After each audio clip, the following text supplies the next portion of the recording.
Guys, this is Zoologist AK and I am here to talk about eukaryotic genes that are involved in homologous recombination. As I have complete about eukaryotic homologous recombination, so today we are going to discuss about different proteins and enzymes that take part in homologous recombination, and it is a combination of all the enzymes and proteins that involve in all types of eukaryotic homologous recombination, like in SSR, in BIR, and in double strand break repair or holiday junction models. So here I am going to discuss in about these proteins in these divisions. First, in and processing and pre-synapsis protein, and then synapsis protein, and then DNA heteroduplex extension and branch migration proteins, and then resolution proteins. So let's begin with me. तो guys, जैसे कि आप देख सकते हैं, ये एक picture है जिसमें मैंने सारे जो हमारे होमोलोगस रिकम्बिनेशन मैकेनिज्म है, जैसे एसएसआर है, जो हमारा डबल हॉलीडे जंक्शन मॉडल है, DHJ, और BIR है जो हमारा ब्रेक इंड्यूस्ड रेप्लिकेशन, और SDSA है, and non homologous end joining method, सारे मेथड्स यहाँ पे शो किए गए हैं। तो इस पिक्चर की हेल्प से ही मैं यहाँ पे डिफरेंट प्रोटीन्स को डिस्कस करूँगी। तो फर्स्ट आता है हमारा जो स्नेप्सिस में हमारे जो प्रोटीन्स इन्वॉल्व होते हैं, और एंड प्रोसेसिंग में और प्री स्नेप्सिस प्रोटीन्स जो हमारे इन्वॉल्व होते हैं। तो प्री स्नेप्सिस प्रोटीन्स की हम बात करेंगे कि जब दो होमोलोगस क्रोमोसोम स्नेप्सिस फॉर्म नहीं करते उससे पहले कि जब वो हमारे कियाज़मेटा फॉर्मेशन होने से पहले कौन से यहाँ पे प्रोटीन्स एक्ट करते हैं। तो जब माइटोटिक सेल्स की बात करते हैं, तो जैसे हमें पता है कि जो हमारा सेल डिवीजन है माइटोटिक होता है, म्यूटिक होता है। तो जो म्यूसिस डिवीजन है और माइटोटिक डिवीजन है, तो उन दोनों की बात करेंगे। तो हम जब माइटोटिक सेल की बात कर रहे हैं, वहाँ पे जो डबल स्ट्रैंड ब्रेक है, जैसे कि हमें पता है कि DNA रिपेयर मैकेनिज्म और रिकम्बिनेशन तभी होता है जब हमारा डबल स्ट्रैंड ब्रेक यहाँ पे डबल स्ट्रैंड ब्रेक क्रिएट होता है। तो सबसे पहले हमारा जो मैकेनिज्म है वो है डबल स्ट्रैंड ब्रेक को क्रिएट करना। तो यहाँ पे जो डबल स्ट्रैंड ब्रेक है वो प्रोड्यूस्ड किए जाते हैं different exogenous and endogenous factors के थ्रू। ये बात कर रही हूँ मैं माइटोटिक सेल्स की। जब मैं माइटोटिक सेल्स की बात कर रही हूँ तो उस केस में क्या है, माइटोटिक सेल्स की बात करें तो यहाँ पे जो डबल स्ट्रैंड ब्रेक होंगे वो एक्सोजीनस फैक्टर और एंडोजीनस फैक्टर्स के थ्रू होंगे। एक्सोजीनस फैक्टर क्या हो सकता है, एक्सोजीनस फैक्टर्स में हमारे क्या आएंगे, रेडिएशंस आएंगे, केमिकल्स आएंगे, और एंडोजीनियस फैक्टर्स में हमारे क्या आएंगे, टोपोआइसोमरेज आ सकते हैं, एंड डिफरेंट टाइप्स के निक जो हमारे रेप्लिकेशन में एरर होने की वजह से टेम्पलेट स्ट्रैंड में क्रिएट होते हैं। तो during replication these nicks are converted into double strand breaks. जो एंड है इन ब्रेक्स का वो प्रोसेस किया जाता है किसके थ्रू, एक्सोन्यूक्लियोटिक डिग्रेडेशन के थ्रू, एक्सोन्यूक्लियोटिक डिग्रेडेशन के थ्रू, जिसकी वजह से यहाँ पे सिंगल स्ट्रैंड टेल्स किसकी, DNA की क्रिएट होती हैं, और वो टेल क्या कंसिस्ट करती हैं, हाइड्रोक्सिल एंड कंसिस्ट करती हैं। अगर मैं यहाँ पे म्यूटिक सेल की बात करूँ, म्यूटिक सेल की अगर मैं बात करूँ यहाँ पे, तो डबल स्ट्रैंड ब्रेक जो हैं वो प्रोग्राम किए जाते हैं, क्योंकि प्रोग्रामिंग करनी पड़ेगी म्यूटिक में। एस फेज जब आएगी, जब रेप्लिकेशन प्रोसेस होता है, तो उस टाइम पे यहाँ पे डबल स्ट्रैंड ब्रेक कौन क्रिएट करेगा, SPO11, अगर मैं म्यूटिक सेल्स की बात कर रही हूँ। और फिर बाइंड करेगा यहाँ पे कौन, एक कॉम्प्लेक्स जो होगा हमारा MRN कॉम्प्लेक्स, या फिर हम उसको MRX कॉम्प्लेक्स भी बोलते हैं। ये यहाँ पे N और X डिफर है क्योंकि ये ईस्ट और ह्यूमंस की बात हम कर रहे हैं, क्योंकि जो हमारा ईस्ट होता है उसमें हमारा X प्रेजेंट होता है, X मीन्स XRS2 हमारा प्रेजेंट होता है, और ह्यूमंस की बात करें तो वहाँ पे N होगा क्योंकि यहाँ पे NBS प्रेजेंट होता है। तो ये कॉम्प्लेक्स आके बाइंड कर जाता है डबल स्ट्रैंड ब्रेक्स पे म्यूटिक सेल्स में। फिर उसके बाद बाइंड होते हैं डिफरेंट एंडोन्यूक्लियस, डिफरेंट एंडोन्यूक्लियस, जैसे S यहाँ पे शो किया गया है SAE2 और CTIP जो कि यहाँ पे शो किया गया है, ये मेमेलियन सेल्स में फिर बाइंड कर जाते हैं। So let us understand about these protein जो यहाँ पे शो किए गए हैं बॉक्स में, जो कि है rad 50, MRE11, S2, NBS, SAE2, CTIP, exo first, DNA2, SGS1, topoisomerase third, RMI first और आरपीए और BLM। तो इन प्रोटीन्स की हम बात करेंगे क्योंकि ये हमारे डबल स्ट्रैंड ब्रेक क्रिएट होने के बाद बाउंड होते हैं और उसको स्टेबलाइज करते हैं, कुछ एक्सोन्यूक्लियस की तरह एक्ट करते हैं, प्रोसेसिंग करते हैं सिंगल स्ट्रैंड एंड की, ताकि हमारा हाइड्रोक्सिल एंड जो है टेल पे सिंगल स्ट्रैंड DNA के वो क्रिएट हो जाए। फिर उसके बाद इस स्टेप के बाद जो ये यहाँ तक का जो स्टेप होता है ये कॉमन होता है हमारा SDS में भी और BIR में भी और डबल हॉलीडे जंक्शन मॉडल में भी और SSA में भी। So this is the important step और इस स्टेप को हम बोलते हैं प्री स्नैप्सिस स्टेप। क्या बोलते हैं? Pre synapsis step. Synapsis form होने से पहले ये स्टेप होता है और ये डिफरेंट प्रोटीन्स रोल प्ले करते हैं। तो यहाँ पे बात करें अगर हम MRE11 की, तो ये 2 अदर फैक्टर्स के साथ काम करता है, उसको बोलते हैं रेड 50, जो कि यहाँ पे वॉयलेट कलर में शो किया गया रेड 50, और दूसरा फैक्टर क्या है? SRS2। ये XRS2 जो होता है ये किस में होता है? ईस्ट में होता है। और जो रेड 50 है वो दूसरे कम्बिनेशन के साथ भी काम कर सकता है, वो होता है NBS, जो कि यहाँ पे शो किया गया है। NBS ये किस में होता है? NBS ह्यूमंस के केस में। बट जो ये NBS है और ये हमारा जो यहाँ पे XRS2 है, इनके बीच में कोई भी सीक्वेंस सिमिलरिटी नहीं होती। तो यहाँ पे रोल क्या है इस रेड 50 का, वो समझते हैं कि रेड 50 का रोल क्या है यहाँ पे। और जो रेड 50 है और दूसरा क्या है MRE11, ये डबल स्टैंड DNA एक्सोन्यूक्लियस है and single standard endonuclease activity होती है इनकी। Double stand DNA exonuclease and single strand endonuclease activity होती है MRE11 की और रेड 50 की। तो जो यहाँ पे हमारा दूसरा प्रोटीन है जिसके साथ रेड 52 बाइंड करता है वो है हमारा XRS2 एंड NBS फर्स्ट। तो ये जो है ये दोनों ही DNA बाइंडिंग एक्टिविटी शो करते हैं। जो NBS फर्स्ट है इसका नाम इसलिए ऐसा रखा गया है क्योंकि a mutant allele was first discovered in individuals with Nijmegen breakage syndrome, और ये एक रेयर DNA डैमेज सिंड्रोम होता है जो एसोसिएट होता है with defective DNA damage checkpoint signalling and lymphoid tumours के साथ। कौन? ये NBS फर्स्ट। अगर ये यहाँ पे म्यूटेंट है तो ये क्या क्रिएट करता है? निज़मेगन ब्रेकेज सिंड्रोम। और ये ब्रेकेज सिंड्रोम क्या ये इसकी एसोसिएशन होती है DNA के जो चेक पॉइंट हैं वो डैमेज होते हैं और लिम्फोइड ट्यूमर्स फॉर्म होता है और तब ये हमारा जो सिंड्रोम है ये ओक्योर होता है। रेयर म्यूटेशंस होती हैं जिसके थ्रू हमारा जो MRE11 म्यूटेट होता है।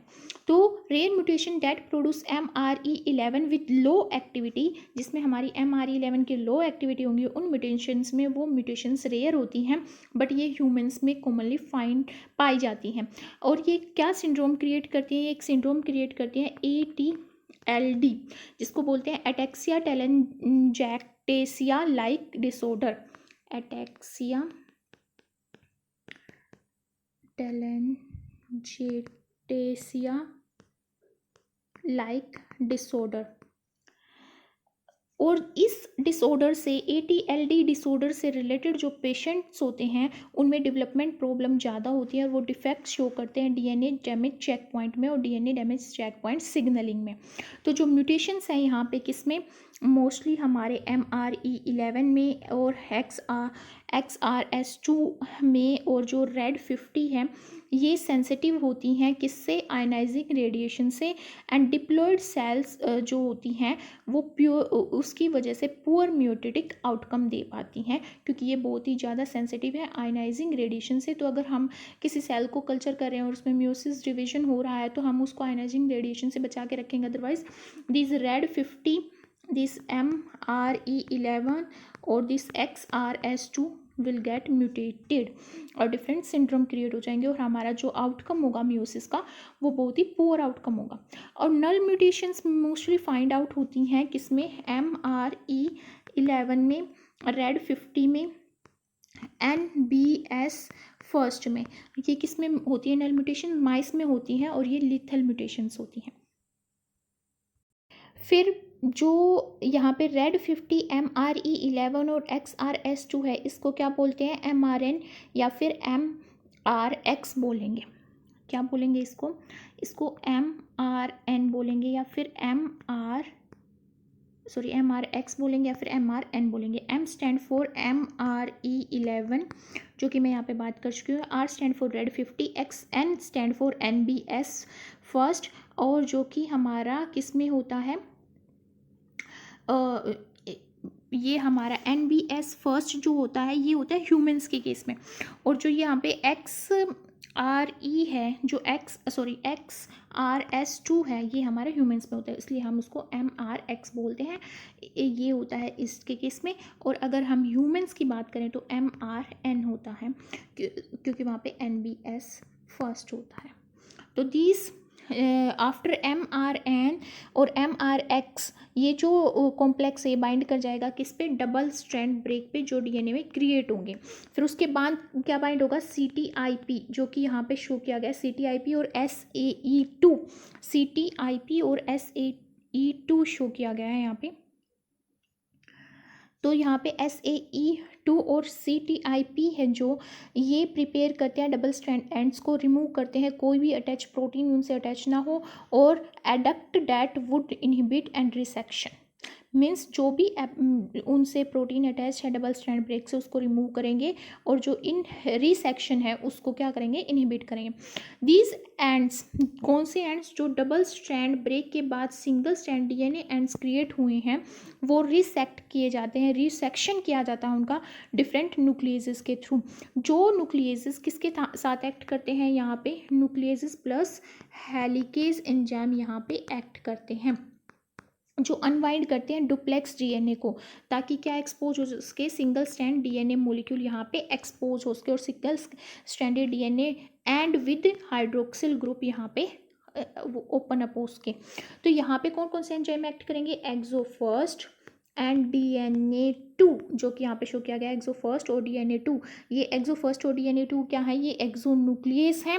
और जो यहाँ पे शो किया गया है SGS फर्स्ट, ये जो SGS फर्स्ट है ये ईस्ट में होता है, और जो ये BLM है ये हमारा मेमेलियन सेल्स में होता है, और ये दोनों क्या है? हेलिकेज है। तो यहाँ पे न्यूक्लियस और हेलिकेज एक्ट करेंगे, तो एक्सो फर्स्ट प्लस DNA2 जो कि हम यहाँ पे एक्सोन्यूक्लियस है, plus SGS first and BLM जो कि यहाँ पे हेलिकेज है। SGS फर्स्ट क्या है? ये हेलिकेज है ईस्ट में, और BLM हेलिकेज है मेमेलियन सेल्स में। तो यहाँ पे न्यूक्लियस और हेलिकेज दोनों एक साथ एक्ट करेंगे और ये एंड प्रोसेसिंग करेंगे। एंड प्रोसेसिंग के बाद क्या होगा? एंड प्रोसेसिंग के बाद यहाँ पे 3 प्राइम हाइड्रोक्सिल एंड और सिंगल स्ट्रैंड टेल जो है DNA की वो क्रिएट हो जाएंगी। फिर यहाँ पे बाउंड होगा single strand DNA binding protein, वो क्या है? RPE। ये क्या है? सिंगल स्ट्रैंड बाइंडिंग प्रोटीन है। ये रिमूव करता है सेकेंडरी स्ट्रक्चर, ताकि जो यहाँ पे सिंगल स्ट्रैंड DNA क्रिएट हुआ वो सेकेंडरी स्ट्रक्चर ना फॉर्म करे कंप्लीमेंट्री बेस पेयरिंग के थ्रू। उसको कौन प्रिवेंट करता है? RPA, जो कि यहाँ पे single strand DNA binding proteins हैं। और इसकी जो बाइंडिंग है उसको ऐड करते हैं डिफरेंट मेडिएटर प्रोटीन्स जो हेल्प करते हैं रेड 51 की बात कर रही हूँ मैं यहाँ पे, रेड 51 की, जो डिस्प्लेस करता है किसको? RPA को, और इसको डिस्प्लेस करके वो सिंगल स्ट्रैंड DNA से बाइंड कर जाता है। कौन? Rad 51 displace RPA protein and it bind to कौन? रेड 51 बाइंड हो जाता है सिंगल स्ट्रैंड DNA से, और क्या फॉर्म कर देता है? एक न्यूक्लियोफिलामेंट। क्या? न्यूक्लियोफिलामेंट फॉर्म कर देता है। Rad 51 related to RecA protein जो कि बैक्टीरिया में पाया जाता है, और रैक जो ए होता है और रेड 51 होता है, दोनों में 30% आइडेंटिटी पाई जाती है। तो यहाँ पे जब मैं रेड 51 की बात कर रही हूँ तो रेड 51 जो है ये एक right handed helical nucleofilament form करता है। क्या फॉर्म करता है? Helical nucleofilament in an ATP dependent process with 6 rad 51 molecules and 18 nucleotide of single stranded DNA। क्या? विथ 6 रेड 51 मोलिक्यूल्स के साथ and 18 nucleotide of single stranded DNA. It forms a right handed helical nucleofilament. इसकी binding से जो stretch हैं DNA के वो form होते हैं. This binding stretches the DNA by approximately 1.5 fold, जिसकी वजह से डीएनए कितना जो स्ट्रेच हो रहा है 1.5 compare to B form of DNA. तो रेड 51 जो है वो होमोलोगस रिकम्बिनेशन के लिए बहुत ही जो नेसेसरी प्रोटीन है. एक्सेप्शन विद एन एक्सेप्शन, ये रेड 51 किस में नहीं पाया जाता, ये एक्सेप्शनल है किसका, सिंगल स्टैंडर्ड एनीलिंग का, जो कि एसएसए मेथड होता है, और non homologous end joining mechanism का. Means it this rad 51 is very essential protein for all type of homologous recombination process, but it is not found in non-homologous and joining and SSA. SSA means single strand annealing method. इनमें ये क्या होता है, absent होता है SSA में, और NHEJ में जो रेड 51 है वो absent होता है, और बाकी सारे SDSA है, BIR है, और डबल हॉलीडे जंक्शन मॉडल और है. तो इसमें ये रेड 51 बहुत ही असेंशियल रोल प्ले करता है होमोलोगस रिकम्बिनेशन में.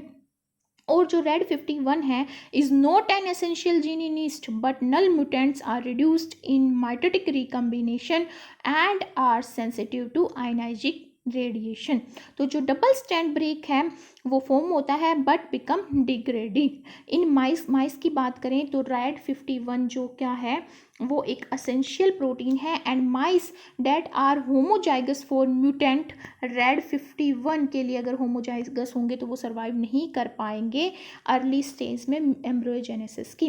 तो ये थॉट जो है वो रिफ्लेक्ट करता है कि वर्टिब्रेट में at least one double strand break occur spontaneously during every replication cycle as a result of unrepaired template strand nicks.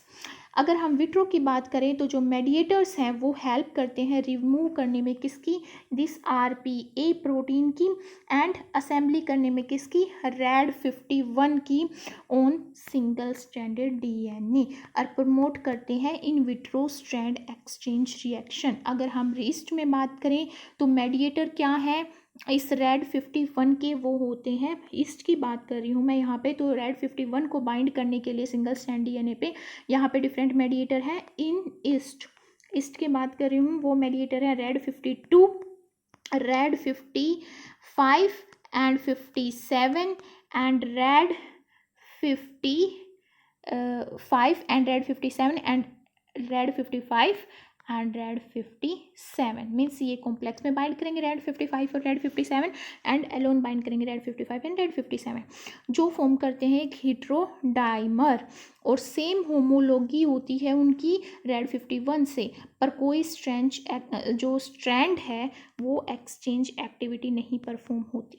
अगर ह्यूमन सेल्स की बात करें तो यहाँ पे रेड 51 के लिए मेडिएटर का काम कौन करता है, मेडिएटर का मतलब है कि रेड 51 की बाइंडिंग करवाई जा रही है सिंगल स्ट्रैंड DNA से और रिप्लेस किया जा रहा है RPA प्रोटीन. तो यहाँ पे ह्यूमंस के केस में मेडिएटर्स होते हैं रेड 51 के with 20% to 30% sequence identity are Rad 51B, 51B, Rad 51C, Rad 51D और XRCC2 and XRCC3 and Rad 51 paralog. Rad 51 paralog. These are mediators in humans. The human mediator proteins form 3 complex, 3 complex form करते हैं ये human mediator.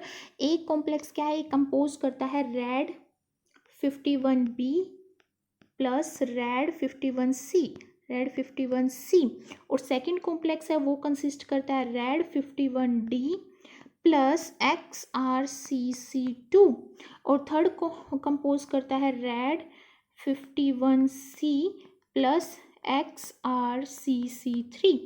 Red 51B and red 51C, Rad 51D and XRCC2, red 51C XRCC3।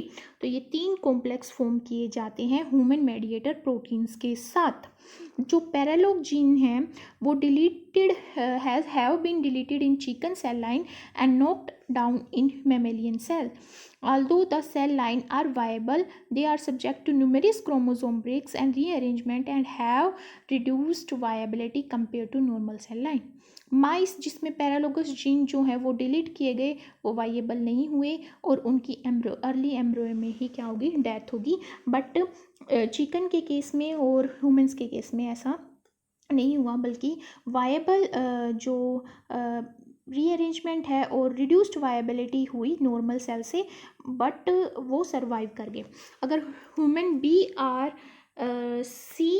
BRCA2 protein जो है जो mutated होता है breast में और ओवेरियन कैंसर्स में and in the DNA damage syndrome Fanconi anaemia में, वो एक मेडिएटर एक्टिविटी परफॉर्म करता है इन रेड 51 की बाइंडिंग में। और इसका जो BRCA2 की वजह से ओवेरियन कैंसर होती है अगर इसमें म्यूटेशन आ जाती है, और ब्रेस्ट कैंसर होती है, और एक सिंड्रोम होता है जिसको हम बोलते हैं फैनकोनी एनीमिया।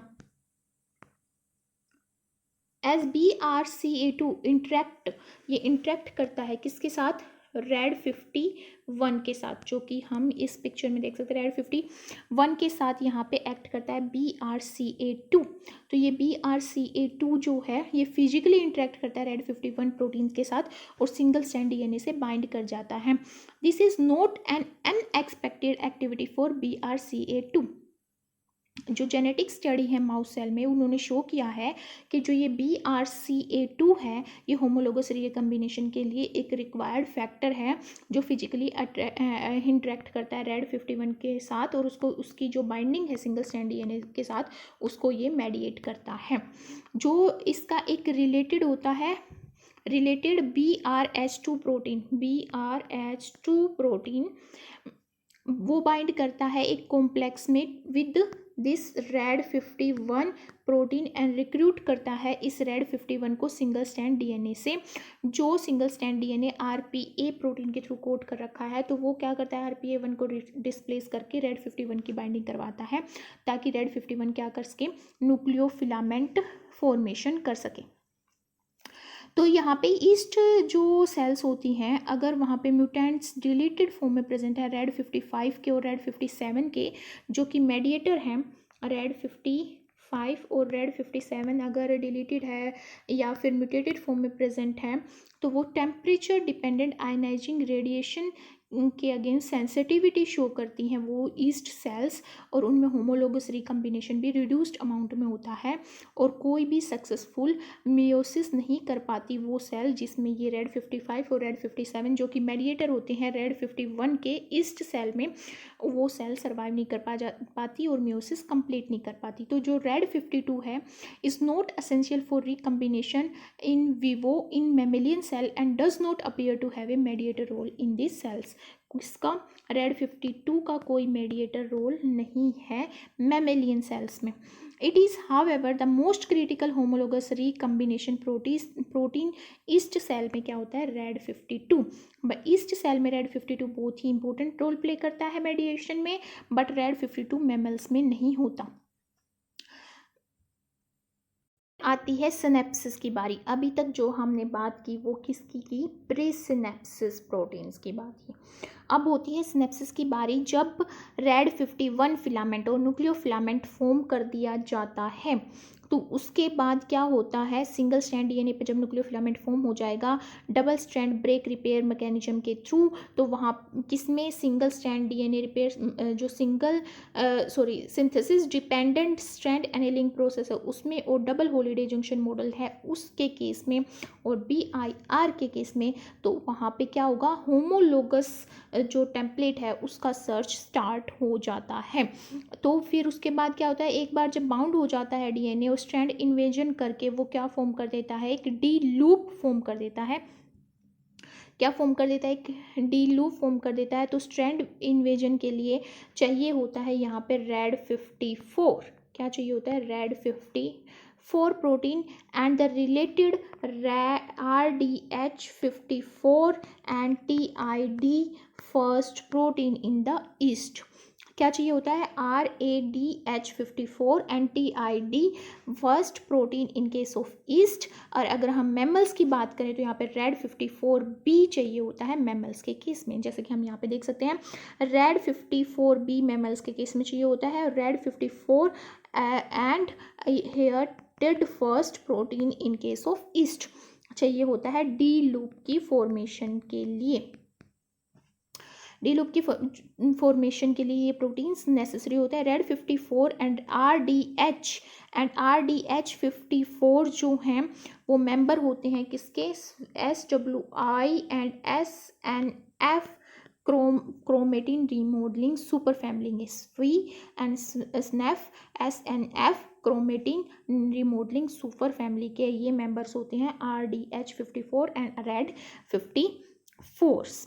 तो यहाँ पे जो प्रोसेस है एक double strand DNA dependent ATP इस एक्टिविटी के थ्रू होती है जो प्रमोट करती है क्या, क्रोमेटिन रिमॉडलिंग होती है एटीपी इस एक्टिविटी के थ्रू और एटीपी डिपेंडेंट मैनर में, और जिसकी वजह से ये डबल स्ट्रैंड डीएनए जो है वो क्या हो जाता है, ट्रांसलोकेट हो जाता है।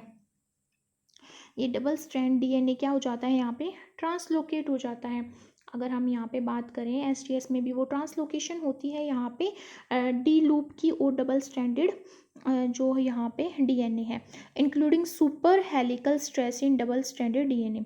जो रेड 54 और RDH54 और रेड 54B हैं वो डीएनए हेलिकेज नहीं होते, वो क्या होते हैं, ट्रांसलोकेज होते हैं। क्या, रेड RDH54, रेड 54 और रेड 54B ये क्या है, ट्रांसलोकेज हैं।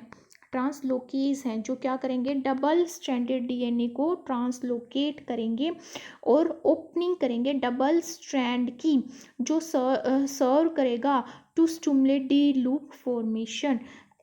डी लूप की फॉर्मेशन जो हो रही है यहाँ पे उसको स्टिमुलेट किया जाएगा by opening this double strand DNA, क्योंकि जो जिस स्ट्रैंड में इन्वेजन हुआ है वो स्ट्रैंड जो डबल हेलिकल है उसमें कोई ब्रेकेज नहीं हुआ, तो उस वो डी लूप जो फॉर्मेशन होगी यहाँ पे वो कैसे होगी, ट्रांसलोकेट करके।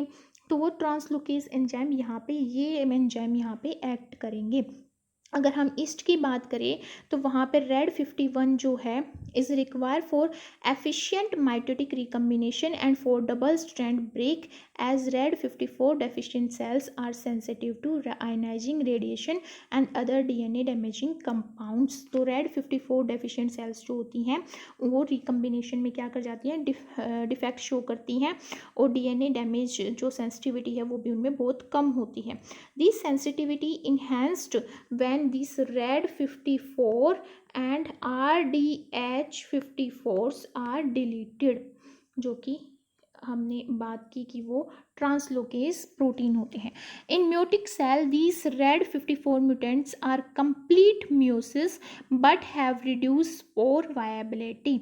रेड RDH54 म्यूटेंट्स जो होते हैं वो बहुत ज़्यादा डेफिशिएंट होते हैं म्यूसिस में और स्ट्रॉन्ग इफेक्ट होता है उनका किस पे, जो हमारे स्पोर फॉर्म होते हैं म्यूसिस के बाद उनकी वायबिलिटी में। तो जो डबल म्यूटेंट है अगर हमारा यहाँ पे रेड 54 और रेड RDH54 दोनों में ही म्यूटेशन है और क्या और कहें तो डबल म्यूटेंट है तो वो म्यूसिस को कंप्लीट नहीं कर पाता। अगर हम चिकन सेल और माउस सेल की बात करें तो वहाँ पे अगर रेड 54 और RDHB डिलीट हैं तो वो जो म्यूटेंट्स हैं वो क्या होंगे, वाइबल म्यूटेंट्स होंगे in contrast to other homologous recombination gene deleting mutants. और जो शेल है वो इंक्रीज सेंसिटिविटी शो करेगी किससे, आयनाइजिंग रेडिएशंस के अगेंस्ट एंड अदर क्लेस्टोजेन जीन्स के अगेंस्ट और क्लेस्टोजेंस के अगेंस्ट। क्लेस्टोजन क्या होते हैं, वो एजेंट्स होते हैं जो क्रोमोसोम में ब्रेक करते हैं। मैं यहाँ पे बात करूँ क्लेस्टोजन की। तो अगर हम यहाँ पे अगर माउस की बात कर रही हूँ मैं और चिकन की बात कर रही हूँ उसमें रेड 54 और रेड RDH54 डिलीशन हुआ है तो वो ज़्यादा इंक्रीज सेंसिटिविटी शो करते हैं किससे, आयनाइजिंग रेडिएशन से और अदर क्लेस्टोजन से। क्लेस्टोजन वो एजेंट्स होते हैं जो क्रोमोसोम में ब्रेक क्रिएट करते हैं जिसकी वजह से रिकम्बिनेशन प्रोसेस रिड्यूस हो जाती है। फिर आते हैं हम 2 पॉइंट यहाँ पे कंप्लीट कर चुके हैं, एक प्री सिनेप्सिस, दूसरा सिनेप्सिस। जो हमारे प्रोटीन्स हैं उनके बारे में हम बात कर चुके हैं और उनमें म्यूटेशन क्रिएट होगी तो क्या डिफेक्ट आएंगे वो भी हम बात कर चुके हैं। अब हम बात करते हैं डीएनए हेटेरोडुप्लेक्स की। डीएनए हेटेरोडुप्लेक्स का एक्सटेंशन और ब्रांच माइग्रेशन की हम यहाँ पे बात करते हैं, जो कि यहाँ पे शो किया गया ब्रांच माइग्रेशन हो रही है, हेटेरोडुप्लेक्स फॉर्म हो रहा है। तो हेटेरोडुप्लेक्स और ब्रांच माइग्रेशन की हम बात करेंगे। जो प्रोटीन इन्वॉल्व होते हैं इन स्टेप्स में वो वेल डिफाइंड नहीं है, बट जैसे कि हमारे अर्ली स्टेप्स में प्री सिनेप्सिस में और हमारे सिनेप्सिस के प्रोसेस के टाइम पे जो प्रोटीन्स क्लियरली डिफाइंड है वो यहाँ पे डिफाइन है कि हेटेरोडुप्लेक्स का एक्सटेंशन और ब्रांच माइग्रेशन कौन करता है। Yet the homologous recombination pathway और double strand break repair and synthesis dependent strand annealing pathway जो है वो उनमें दोनों में डी लूप एक्सटेंशन जो है वो एक इम्पोर्टेंट पार्ट होता है किसका, प्रोसेस का। अगर हम यहाँ पे बात करें तो इनमें क्या है, डी लूप फॉर्मेशन एक इम्पोर्टेंट पार्ट प्ले करता है। तो डी लूप फॉर्मेशन रिजल्ट करती है Rad 51 filament being formed on double strand DNA, और रेड 54 प्रोटीन जो है वो यहाँ पे क्या करता है, रेड 51 को रिमूव करता है। कौन रिमूव करता है, रेड 54 रिमूव करता है रेड 51 को, जो कि न्यूक्लियो फिलामेंट फॉर्म करता है। तो ये जो स्टेप है ये इंपॉर्टेंट स्टेप होता है डीएनए पॉलीमरेज के लिए, जो यहाँ पे ब्रांच माइग्रेशन का रोल प्ले करता है। डीएनए पॉलीमरेज जो एक्सटेंशन करता है 3 प्राइम टर्मिनस को जो इन्वेंट कर गया है दूसरे डबल स्ट्रैंडेड हेलिकल स्ट्रक्चर में, और हेटेरोडुप्लेक्स जिसने फॉर्म कर दिया है। तो यहाँ पे जो डीएनए पॉलीमरेज हमारा डेल्टा होता है वो इम्पोर्टेंट रोल प्ले करता है रिपेयर सिंथेसिस में, double strand break mediated recombination में। बट रिसेंट स्टडीज़ जो हैं उन्होंने इम्प्लीकेट किया है कि यहाँ पे डीएनए पॉलीमरेज रेड 30 भी यहाँ पे क्या करता है, एक्सटेंड करता है स्ट्रैंड इन्वेजन। जब यहाँ पे ब्रांच माइग्रेशन होती है उस टाइम पे और हेटेरोडुप्लेक्स को फॉर्म होता है तो उस टाइम पे ये एंजाइम यहाँ पे एक्ट करता है। अब हम आते हैं रिजोल्यूशन प्रोसेस में। रिजोल्यूशन कब होती है, जब हेटेरोडुप्लेक्स हमारा फॉर्म हो जाता है। यहाँ पे हॉरिजॉन्टल या वर्टिकल डायरेक्शन में जब कट होता है तो डिफरेंट रिकम्बिनेंट प्रोडक्ट आते हैं, क्रॉसओवर प्रोडक्ट आते हैं, नॉन क्रॉसओवर प्रोडक्ट जो कि जीन कन्वर्जन करते हैं। डिफरेंट प्रोडक्ट्स यहाँ पे आते हैं। जीन कन्वर्जन में क्या होता है, एक एलील्स जो होती है वो डिलीट हो जाती है या फिर म्यूटेट हो जाती है या फिर एडिशन होता है, डिलीशन होता है, उस वजह से यहाँ पे एलील डिफेक्ट क्रिएट होता है जिसकी वजह से जीन कन्वर्ट हो जाता है। तो वो नॉन क्रॉसओवर के टाइम पे होता है। तो जो अगर हम यूकैरियोटिक रिजोल्वेज प्रोटीन की बात करें जो यहाँ पे परफॉर्म करता है एक्टिविटी रिजोल्यूशन की, तो अगर हम बात करें यहाँ पे mutants of DNA helicase SGS first की, एसजीएस फर्स्ट की बात करें, हम एसजीएस फर्स्ट की बात करें ईस्ट की, और बीएलएम जो हमारा ह्यूमंस के केस में होता है तो उनकी वजह से हायर क्रॉसओवर रेट आता है।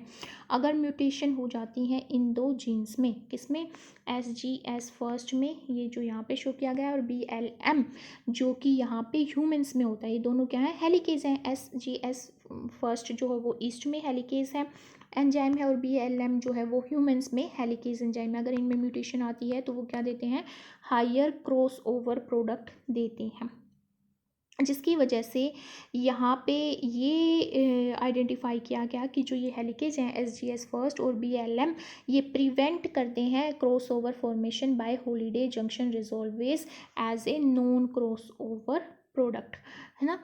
क्योंकि हमें पता है कि जो हमारा है यहाँ पे हेलिकेज का रिजोल्वेज हो रहा है वो डिफरेंट प्रोडक्ट देता है डिसोल्यूशन और रिजोल्यूशन प्रोसेस के through, cross over non cross over product देता है। तो यहाँ पे हेलिकेज का रोल प्ले एक मेजर रोल प्ले करते हैं रिजोल्यूशन प्रोसेस में। This is also propose to occur by branch migration of double Holliday junction to converse through the DNA helicase action. तो जो एंड स्ट्रक्चर है वो एक हेमिकैटिनेन जो है वो सजेस्ट किया गया है, जहाँ पे डीएनए स्ट्रैंड जो है लूप्ड करते हैं एक दूसरे के अराउंड, और क्या करते हैं वो ये स्ट्रक्चर रिजोल्व किया जाता है डिफरेंट डीएनए टोपो आइसोमरेज के थ्रू। जैसे कि हम यहाँ पे बात करें टॉप 3 की, तो टॉप 3 क्या करता है, इन स्ट्रक्चर्स को जो कि यहाँ पे क्या हेमिकैटिनिन नेन की फॉर्म में फॉर्म किए गए हैं, इनको रिजोल्व करने का काम करता है SGS फर्स्ट, BLM और टॉप थ्री क्या है, DNA topoisomerase in case of SGS first. और इसको बोला जाता है, एक यहाँ पे प्रोटीन एक्ट करता है H top polymerase third alpha in case of BLM in vitro में बात करें हम तो BLM and HTOPO third alpha can dissolve these double holiday junction into a non crossover product। किसमें, एक नए नॉन क्रॉसओवर प्रोडक्ट में। अगर हम बात करें हेलिकेज और टोपोआइसोमरेज कॉम्प्लेक्स की, हेलिकेज जो कि SGS फर्स्ट और टोपोआइसोमरेज थर्ड है, तो ये रिजोल्व करते हैं होलिडे जंक्शन को as a non crossover product in mitotic cells and the meiotic Holliday junction resolvase that can result in crossover has not been fully identified. अगर हम meiosis रिजोल्वेज की बात करें जो क्रॉसओवर प्रोडक्ट देता है, तो उसमें ये रिजोल्वेज अभी तक आइडेंटिफाई नहीं किए गए। अभी तक हम जो बात कर रहे थे वो किसकी कर रहे थे, माइटोटिक जो हमारा डिवीजन है उसमें हम बात कर रहे थे कि यहाँ पे SGS फर्स्ट, हमारा BLM और top three and TOH top O third alpha act करते हैं और रिजोल्वेज करते हैं, जिसकी वजह से नॉन क्रॉसओवर प्रोडक्ट आते हैं। एडिशनल एंडोन्यूक्लियस एक्टिविटी होती हैं वो की जाती है MUS81 के थ्रू और MS4 के थ्रू। ये कॉम्प्लेक्स होता है जो किस में मिलता है, ईस्ट सेल में मिलता है। और जो MUS81 और एक होता है EME1, ये कॉम्प्लेक्स मिलता है मेमेलियन सेल्स में। मीन्स जो हमारा MUS81 प्लस MS4 होता है ये ईस्ट में मिलता है, और MUS81 प्लस EME1 ये मेमेलियन सेल्स में मिलता है। ये क्लीव करते हैं किसको, होलिडे जंक्शन लाइक स्ट्रक्चर को और ब्रांच DNA स्ट्रक्चर्स को। जो रिलेशनशिप है इस एक्टिविटी की to create meiotic cross over formation however is not fully defined. ये तो बोला गया है कि भाई ये डिसोल्वेशन और रिजोल्वेशन प्रोसेस के थ्रू कट होते हैं, और जो भी यहाँ पे कट होगा, जिस भी डायरेक्शन में, जिस भी पोजीशन पे कट होगा, फिर जो भी सिंगल स्टैंड DNA क्रिएट होंगे वो अब बाइंड करके एक दूसरे के साथ लाइगेट करके cross over non cross over product देते हैं। तो ये अभी तक फुल्ली डिफाइंड नहीं है यूकैरियोट्स के केस में कि कैसे ये मैकेनिज्म होता है। Recently, eukaryotic resolvase homologs were identified in humans and Saccharomyces cerevisiae। तो वो कौन से हैं, protein Jain first in humans, जो कि यहाँ पे शो किया गया है GEN Jain first in case of humans, and YEN first in case of east. ये रिजोल्व करते हैं होलिडे जंक्शन मॉडल को इन case of vitro, although an in vivo role in homologous recombination has not been demonstrated yet. So these were the important proteins that play a major role in resolvation in synapses, presynapses and branch migration, heteroduplex formation and resolvation process in homologous recombination in case of eukaryotes। मैं यहाँ पे BIR के mechanism का overview लूँ तो यहाँ पे क्या होता है, एक पॉसिबल मैकेनिज्म होता है जो ब्रेक इंड्यूस करता है, वो सिमिलर मैकेनिज्म होता है जो हमारा डबल हॉलिडे जंक्शन मॉडल में होता है। फिर यहाँ पे ब्रेक इंड्यूस्ड रेप्लिकेशन परफॉर्म होता है BIR के थ्रू, और यहाँ पे क्या होता है, स्ट्रैंड इन्वेजन होता है होमोलोगस सीक्वेंस के में, जिसकी वजह से डी लूप फॉर्मेशन होती है। वो जो डी लूप फॉर्मेशन वो कैसे होती है, एक सिंगल स्ट्रैंड जो DNA है जिसमें हमारी यहाँ पे hydroxyl group consisting tail present होती है, वो इस डबल हेलिकल स्ट्रक्चर में इन्वेंट कर जाता है और एक डी लूप फॉर्म कर देता है। फिर क्या होता है, सिंथेसिस होती है सिंगल स्ट्रैंड रीजन्स में जो उसको एक डुप्लेक्स DNA में कन्वर्ट कर देती है और हेटेरो डुप्लेक्स DNA में कन्वर्ट कर देती है। फिर सिंगल रेप्लिकेशन फोर्क फॉर्म होता है, वहाँ पे सिंगल रेप्लिकेशन फोर्क उसकी जो मूव करता है एक सिंगल डायरेक्शन में टेम्पलेट के एंड पे, जो कि हम देख सकते हैं एक सिंगल डायरेक्शन में मूव करता है, वो टेम्पलेट एंड पे जिसकी वजह से यहाँ पे क्या होता है, एक न्यू स्ट्रैंड सिंथेसाइज होता है। फिर रिजोल्यूशन प्रोसेस के बाद हॉलीडे जंक्शन के एक न्यूली सिंथेसाइज डीएनए जो है दोनों मॉलिक्यूल्स पे वो फॉर्म हो जाता है। तो यहाँ पे जो हॉलीडे जंक्शन ब्रांच माइग्रेशन है वो रिजल्ट करती है एक न्यूली सिंथेसाइज डीएनए में only on the broken strand. जैसे कि हम देख सकते हैं यहाँ पे जो हमारा रिकम्बिनेशन प्रोडक्ट या फिर हम बोले तो न्यू डीएनए जो सिंथेसाइज हुआ है वो बस उसी डीएनए में सिंथेसाइज हुआ है जहाँ पे क्या हुआ था, ब्रेक क्रिएट हुआ था। तो ये हमारा जनरल मैकेनिज्म होता है BIR के लिए और ब्रेक इंड्यूस्ड रेप्लिकेशन के लिए। और अगर मैं यहाँ पे SDSA की बात करूँ, सिंगल स्ट्रैंड एनीलिंग मैकेनिज्म की बात करूँ, तो ये डबल स्ट्रैंड ब्रेक की वजह से होता है दो डायरेक्ट रिपीट्स के बीच में। दो डायरेक्ट रिपीट्स क्या होते हैं, डीएनए सीक्वेंस जो सेम डायरेक्शन में ओरिएंट करते हैं। यहाँ पे क्या होता है, डबल स्ट्रैंड ब्रेक क्रिएट होता है जो सिमिलर मैकेनिज्म से होता है, जो यहाँ पे मैंने डिस्कस किया। उसके बाद यहाँ पे क्या होता है, यहाँ पे क्रिएट होते हैं सिंगल स्ट्रैंड ब्रेक, जिसकी वजह से 3' सिंगल स्ट्रैंड टेल्स जनरेट होती हैं। और वो जो टेल्स जनरेट होती हैं यहाँ पे, उनमें क्या आता है, कंप्लीमेंट्री सीक्वेंस प्रेजेंट होते हैं। इस वजह से वो कंप्लीमेंट्री सीक्वेंस प्रेजेंट होने की वजह से वहाँ पे एनीलिंग कर दी जाती है और उनको क्या कर दिया जाए, कंप्लीमेंटेरिटी प्रिंसिपल के अकॉर्डिंग उनको लाइगेट कर दिया जाता है। तो जो होमोलोगस सीक्वेंस को यहाँ पे आइडेंटिफाई किया जाता है, उन जो टेल्स यहाँ पे जो 3' एंड टेल जनरेट होती हैं रीसेक्शन के बाद, पहले क्या होता है, यहाँ पे सबसे पहले होता है डबल स्ट्रैंड ब्रेक क्रिएट होता है, फिर उसके बाद रीसेक्शन क्रिएट होता है। रीसेक्शन के बाद यहाँ पे 3' एंड जनरेट होते हैं, दो 3' and single strand DNA generate होते हैं। वो दोनों एंड होमोलॉजी शो करते हैं। होमोलॉजी किसमें, सीक्वेंस में शो करते हैं वो होमोलॉजी, और वो कंप्लीमेंटेरिटी शो करते हैं। तो कंप्लीमेंटेरिटी शो करते हैं तो वहाँ पे क्या होता है, वो जो सिंगल स्ट्रैंड टेल है वो एंडोन्यूक्लियस के थ्रू रिकॉग्नाइज कर दी जाती है और रिमूव कर दी जाती हैं। और वो रिकॉग्नाइज करता है यहाँ पे ब्रांच स्ट्रक्चर। फिर यहाँ पे उसको जो ये स्ट्रक्चर हैं कट करने के बाद उन ब्रांच को, जो कि यहाँ पे 3' जो टेल प्रेजेंट थी, सिंगल स्ट्रैंड डीएनए थे, वो एंडोन्यूक्लियस के थ्रू यहाँ पे कट कर दिए जाते हैं। और यहाँ पे जो डायरेक्ट रिपीट बचती हैं उनको लाइगेट कर दिया जाता है और एनील कर दिया जाता है। तो यहाँ पे क्या होता है, या तो लॉस होता है या तो डिलीशन होता है या इंजर्शन होता है। तो ये म्यूटेशन भी क्रिएट कर देते हैं और ये मेन रीज़न होता है यहाँ पे जीन कन्वर्जन का इन case of homologous recombination in eukaryotes. अगर मैं यहाँ पे नॉन होमोलोगस एंड जॉइनिंग की बात करूँ, तो नॉन होमोलोगस एंड जॉइनिंग जो होती है वो G1 फेज में होती है यहाँ पे। तो यहाँ पे क्या होता है, हमारा डबल स्ट्रैंड ब्रेक होगा, वो एंड जो है सबसे पहले यहाँ पे कैसे स्टेप फॉलो होते हैं, डबल स्ट्रैंड ब्रेक क्रिएट होता है। मैं इसकी बात कर रही हूँ नॉन होमोलोगस एंड जॉइनिंग की।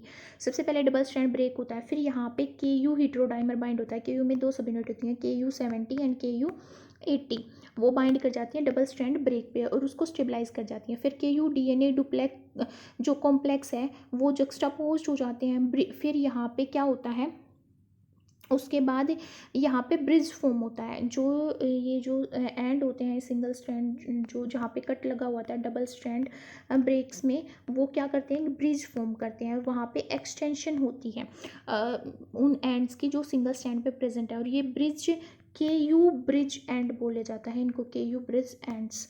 तो जो ब्रिज फॉर्म कर दिए जाते हैं एंड गैप जो है उनके बीच में, जो ब्रिज हैं यहाँ पे ब्रिज फॉर्म होते हैं, तो उनके बीच में जो गैप होता है वो यहाँ पे एंजाइम्स के थ्रू फिल अप कर दिया जाता है। वो होते हैं polymerase lambda and polymerase mu, उनके थ्रू ये गैप जो है फिल कर दिया जाता है। फिर गैप जब फिल हो जाता है तो यहाँ पे अलग पोस्ट प्रोसेसिंग एंजाइम एक्ट करते हैं, XRCC4 और लाइगेज 4 एक्ट करता है, जो यहाँ पे इस गैप को लाइगेट कर देता है और फिल कर देता है और उसको रीएनीलिंग कर देता है और एक रिपेयर कर देता है उस डबल स्ट्रैंड ब्रेक को। तो ये डिफरेंट रिकम्बिनेशन देते हैं। जैसे अगर हम इम्यून रिसेप्टर की बात करें, VDJ की बात करें, जहाँ पे variability, diversity and joining and segment जो होते हैं जीन के, वो बाइंड करते हैं इस प्रोसेस के through, homologous and non homologous end joining process के थ्रू, जिसकी वजह से वहाँ पे डाइवर्सिटी क्रिएट होती है B सेल रिसेप्टर्स में और T सेल रिसेप्टर में, जिसकी वजह से वे डिफरेंट एंटीजन से बाइंड कर पाते हैं।